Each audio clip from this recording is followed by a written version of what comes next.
Hello दोस्तों, स्वागत है आपका मेरे चैनल रजनी ब्लॉग में। कैसे हैं आप लोग? उम्मीद करती हूँ आप लोग स्वस्थ होंगे, मस्त होंगे। और आ गई मैं आपके सामने अपना एक नया ब्लॉग लेकर। इस समय सुबह के बज रहे हैं 9 और हम लोग पहुँच चुके हैं देहरादून। तो सुबह हम लोग चले गए थे, 5 बजे वहाँ से निकले और 8:45 के करीब हम लोग यहाँ पहुँच गए थे। तो अभी अभी मैं नहा धोकर तैयार हो गई हूँ।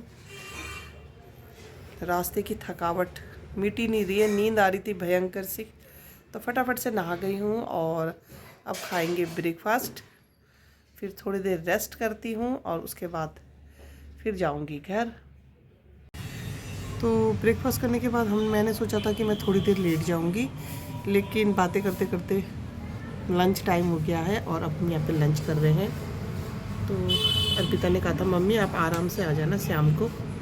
तो अब लंच करते हैं और शाम को जाऊंगी मैं घर, क्योंकि बाहर आज हल्की हल्की धूप भी हो रखी है और सफ़र की जो थकान है ना, वो अभी 1-2 दिन के बाद जाएगी। 2 दिन से बिल्कुल नहीं सोए, रात भी कल 1 बज गए थे और सुबह हम लोग 4 बजे करीब उठ गए थे। परसों भी ऐसी हुआ। तो जब से हम यहाँ से गए 3 दिन हो गए, हम लोग अच्छे से हमने प्रॉपर नींद नहीं ली। तो वो तो भाई अपने ही घर में आएगी और कल से आराम से सोएंगे।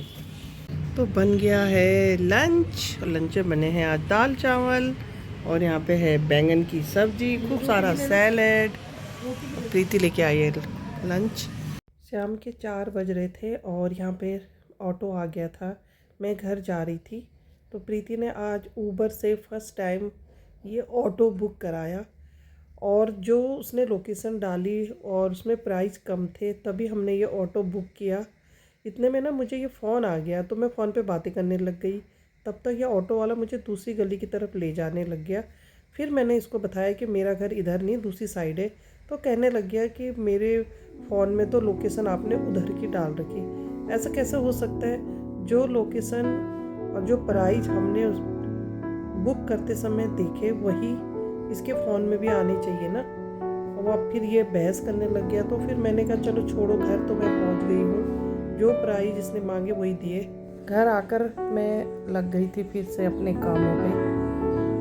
तो ये ना मैंने लहसुन रखा हुआ था, जब मैं रामनगर जा रही थी उससे मैंने छिल के रखा हुआ था। तो 3 दिन हो गए थे, तो मैंने सोचा कि इसको पीस लेती हूँ, नहीं तो ना ये ख़राब होने लग जाता है फिर। तो खाना वाना हम लोगों ने खा लिया था, रात के 7:30 बज रहे थे। तो यहाँ पे लहसुन का पेस्ट भी हो गया तैयार। और आज सच में ना इतनी ज़्यादा थकावट लग रही थी, तो मैंने जल्दी ही खाना बना लिया था।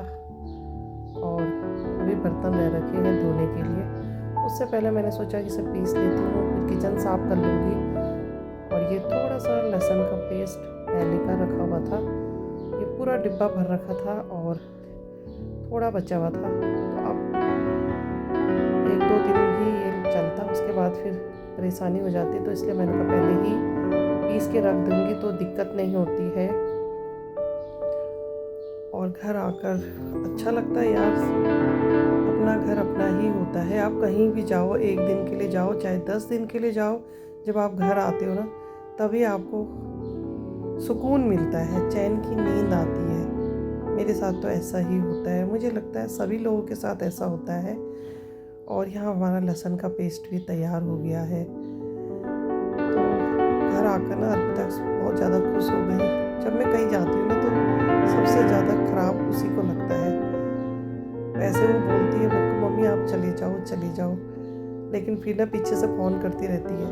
तो बहुत ज़्यादा मिस करती है वो मुझे। होता है, उसका ज़्यादा अटैचमेंट है मेरे साथ ना। अब बेटा है तो बेटा ये क्या 2 बार पूछता है, तो उसे कोई फ़र्क इतना पड़ता नहीं है। और ये बस मम्मी कैसे रहूँगी, मम्मी कैसे करूँगी, यही बोलती है। और जब मैं जा नहीं रही थी तो तब कहने लगी मम्मी जाओ जाओ चले जाओ, पापा तो जा नहीं सकते, उनकी तबीयत ठीक नहीं रहती, कुछ खाना नहीं है बाहर का, तो आप चले जाओ, आप कब तक ऐसे ही रहोगे। मैं पिछले साल पूना में ना मेरी बहन की लड़के की शादी हुई थी, मामा की लड़की रहती है, तो वहाँ जाने के लिए भी कपड़े हमने ले लिए थे, लेकिन नहीं जा पाई। और वही कपड़े ना इस वाली शादी में काम आए। 3 दिन से ना बिल्कुल भी नींद पूरी नहीं हुई और नहीं, बहुत ज़्यादा नींद आ रही है और जितना सुकून अपने घर पहुंचकर होता है ना, उतना कहीं भी नहीं है। हालांकि हम भी वहाँ पे भी घर पे रहे, होटल में रहे, लेकिन हमारी नींद पूरी नहीं हुई और अब बहुत ज़्यादा थकान लग रही है। और अपना ब्लॉग मैं अब यहीं पे समाप्त करती हूँ। उम्मीद करती हूँ आपको मेरा ये ब्लॉग पसंद आया होगा, और अगर पसंद आए तो लाइक करना, सब्सक्राइब करना, कमेंट करके बताना कैसा लगा। मिलती हूँ मैं आपसे अपने अगले ब्लॉग में, तब तक के लिए बाय बाय।